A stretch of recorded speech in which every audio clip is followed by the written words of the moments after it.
Welcome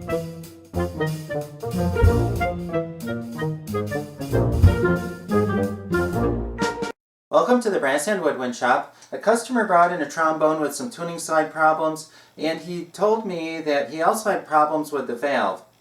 The problem was that the valve got stuck when he pushed down the trigger all the way. That is a very common problem, and almost always the reason for that is the calcium buildup on the valves. Also, when I pushed down the trigger, I could hear the calcium grinding inside of the valve casing, so I was almost sure that's what the problem was.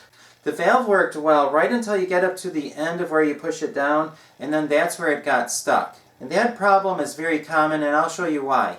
When you pull the valve out, it's easy to see why. There's a hollow spot right there, and then there's some solid metal there and there. This is the inside of the casing, and you can see that there are holes right there and then some solid metal in the middle.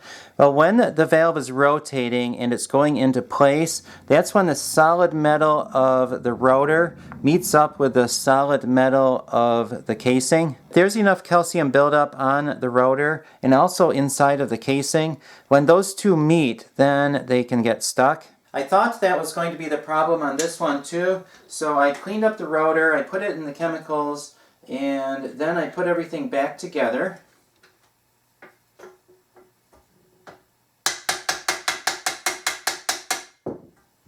When you push down the trigger, the valve is supposed to move freely between these two bumpers, and the stop arm should hit the bumpers. And you can see it is not hitting the bumper here unless I push hard, and then it will go to the bumper, but then it gets stuck. So it turns out there are two problems with this valve. One was the calcium buildup, and then the other one is a more unusual problem, and I have to figure out what that is.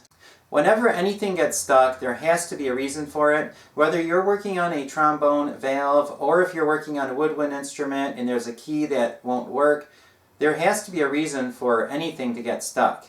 If anybody ever says, my valve or my key is getting stuck for no reason, that is actually not true. There is a reason it's getting stuck. It might just not be very clear the reason why it is getting stuck. There are probably more than 100 different reasons that things can get stuck. I am going to go figure out what the problem is. This one probably will not be too hard to figure out. Whenever I'm working on a problem, I try to get all the evidence I can. One very important piece of evidence is the manufacturer. This is a Yamaha Xeno trombone, and it's fairly new. Another piece of evidence is this setup right here. This is a fairly unusual setup. Usually this bearing right here is more parallel with the rotor, and it's not set off at an angle like that. So that is something I'm going to check on. I am not sure if all Yamaha Xeno trombones are set up this way or if this one got bent, but I'm going to check on that. Another piece of evidence is this angle right here. This usually is more straight like that, but on this case this is elevated and it goes at more of an angle, so this part is higher and that makes the other side of the arm lower. I'm wondering if the back side of the arm could be hitting on the stop arm. In this setup you have the rotor itself, then you have the system of levers. So what I'm going to do is I'm going to isolate those two systems. I'm going to pull this out. Then I'm going to take this and spin it around, and that spins freely, so I know that the rotor is not the problem.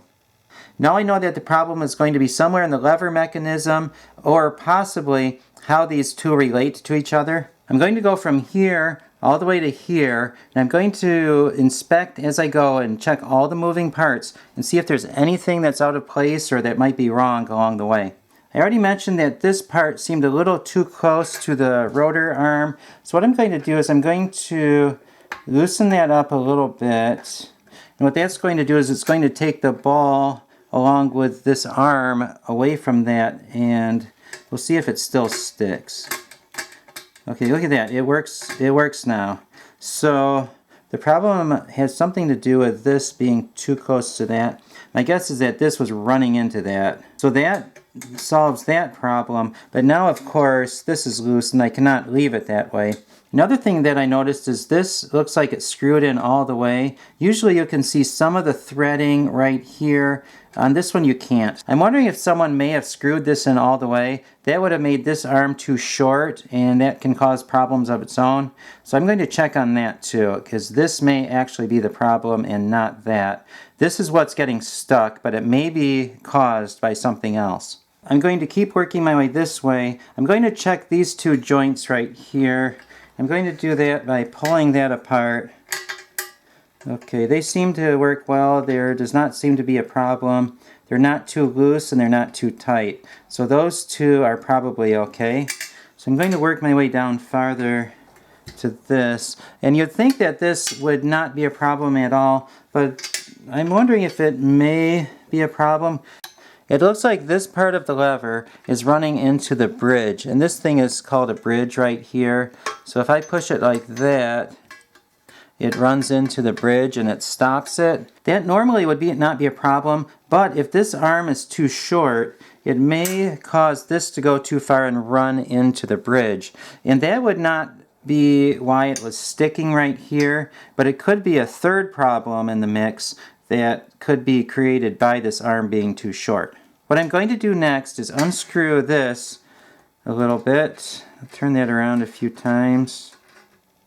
I don't want it too loose. I'm going to see how far it goes before it comes out. Okay, actually it goes quite a ways. Okay, so what I'm going to do is I'm going to screw that to about right there and then tighten it up with this. That's what this little collar is for. You can move this back and forth by screwing it in and out, and it can make the length of the arm get longer or shorter, and it will remain tight if you tighten it up with this right here. Now I'm going to tighten up the screw right there, put this together, and see if it still sticks or runs into anything with me lengthening up the arm. Okay, it does not stick now, but it still looks like the lever is too close to the bridge. So I think I need to stretch this out just a little bit more. So I'm going to pull that off, turn it around a couple more times, and tighten that up, and try it again. Okay, it seems to work well now. So I push the lever and it goes all the way to the bumper, and then I let go and it's fine. Another thing I'm going to do is push that a little sideways and see if that causes it to stick. Okay, it does not. So I think we're good there. I think that solved the problem.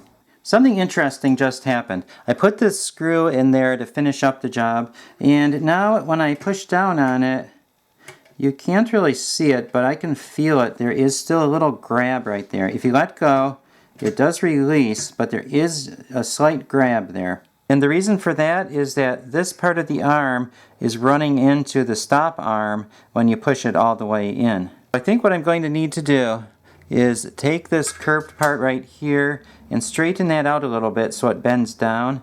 I think that will bend this arm down enough that it's not going to run into the rest of it. So I'm going to take this apart again. Then I'm going to straighten this out a little bit, and that should solve the problem. To straighten it out, I'm going to use my brass jawed pliers. You probably cannot see this in the video, but it has brass on the inside, and that will keep it from damaging anything here as I bend it. So I'm going to bend it just a little bit, not very much. And that should be just enough so that there's not a problem. And now the lever works like it's supposed to, and this job is done. Thank you for watching. I hope you enjoyed this video, and please subscribe for more band instrument repair videos.